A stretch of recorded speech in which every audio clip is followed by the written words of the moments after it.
The England Professional Rugby Injury Surveillance Project report has been released. What were the key findings for the 2013-14 season? Well, we've now got 12 years of pretty substantial data around injuries, and what we've seen over that period of time is the overall risk of match and training injuries has remained pretty constant through that period. We're very pleased this time to see that there's been a significant decrease in the number of recurrent injuries, so injuries that have recurred in the same calendar year as the audit. But concussion remains the biggest single injury that we need to deal with on a weekly basis. Concussion was for the third consecutive season the most commonly reported Premiership match injury. What is being done to tackle this issue? The biggest issue that we have is concussion is an injury that can't be seen. It's not like a cut, it's not got blood, it's not got a broken bone, so it's very difficult to be seen by the players and medics alike. So that makes it a heck of a challenge. Clearly, because of it's a brain injury, and because of the significance of that, it's absolutely imperative that we get this right. But I think over the years, concussions has been seen to be a little bit of a badge of honour in rugby, and people have effectively been told to get up and get on with it, and clearly that's unacceptable in the modern game. We've done a hell of a lot of work over the past 4 or 5 years to understand from world experts exactly what concussion is and how we deal with that. And the biggest challenge for us in the short term has been to develop a cultural change. We need to get players to understand the significance of the injury, what it means, what the consequences are going to be. We've had to upskill the medics, because not all medics will be aware of how the brain works.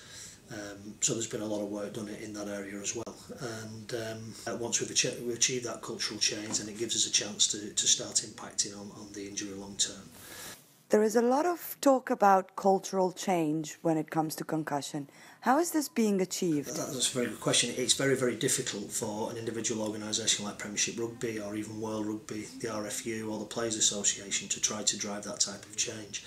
So it's been very much a collaborative approach to this, and we recognised that we needed to deal with world expert opinion. So Dr Bob Cantu, Dr Willie Stewart from Glasgow University, and we've worked with Chris Nowinski, who's an ex-NFL footballer and wrestler who suffered concussion and has led some major work in the American sports.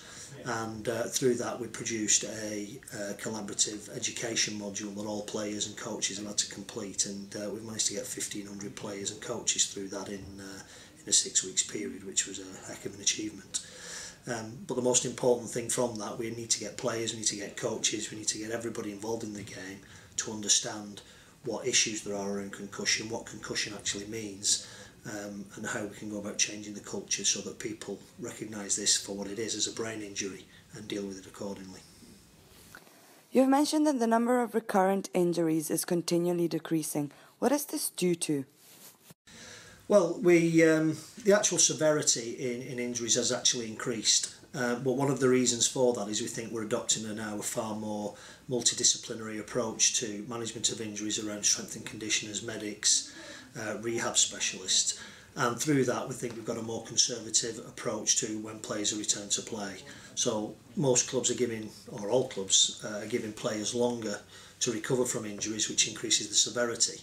But the impact of that is we've seen a massive fall off year on year for the last 12 years of the recurrent injuries, so injuries that are recurring in that 12-month period.